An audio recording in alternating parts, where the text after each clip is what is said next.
Doctor, one of the things you mentioned is how oral health can affect the whole body. I think a lot of people think that if there's a problem here, it's confined to this area. But can you describe how that is the case, where it can Well, affect just everything? looking from a traditional dental standpoint, just letting the holistic side go for a moment, the traditional model is, you know, if you have periodontal disease, you have gum disease, you have an increased chance of, you know, heart attack, stroke.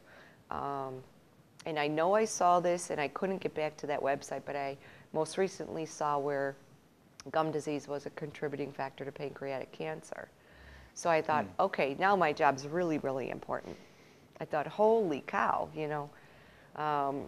So it really, it puts dentists higher, in my opinion, than a medical doctor as a first line of being able to prevent some of these issues that the medical doctors see. Because if we could say, hey, you know, you've got issues here, let's try to address that with nutrition, but you know, this is where you're going if we don't do this, you know. So you get your doctors ready, because this is where you're going to end up.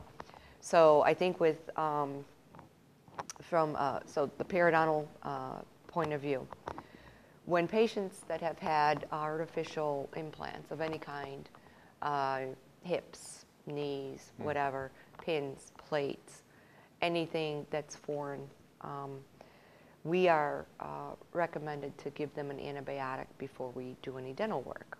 Why do you suppose that is? I don't know. Yeah, because the organisms in the mouth will enter the bloodstream and potentially find their way to that new body part, and set up house there and cause an infection. Likewise, we pre-medicate people that have faulty valves in their heart, because the strep in the mouth has the affinity for the heart muscle. So we put them on a prophylactic antibiotic. So an hour before the procedure, they take antibiotic, and then we do the work so that the antibiotic's in the system, so that when we're releasing all of these organisms into the system by our work, that they'll be captured and disposed of. So bacterial endocarditis is one of the sequelae of having your teeth cleaned. And so cleaning the mouth before the dentist works on it, I had a patient, and I mean, and shame on me for taking so long to realize the importance, but several years ago I had a patient that said, every time I get my teeth cleaned, I end up in the hospital with pneumonia. And I said, really?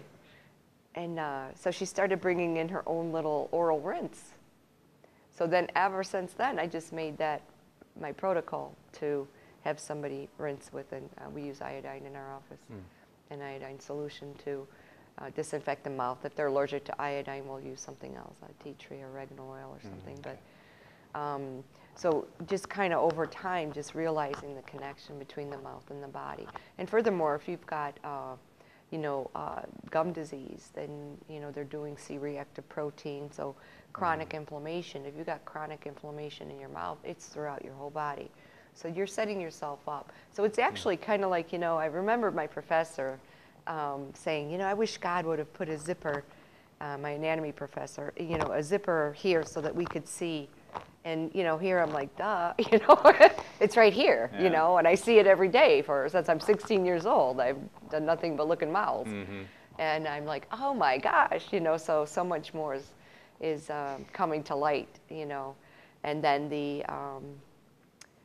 the other things are, so there's a lot of doctors starting to test now, a dentist starting to test for C-reactive protein. So they can better help, and diabetes can be seen as you know, bleeding gums and such. So, you know, we can then alert the practitioners, alert the patient, and then go to their practitioner to see if they need any help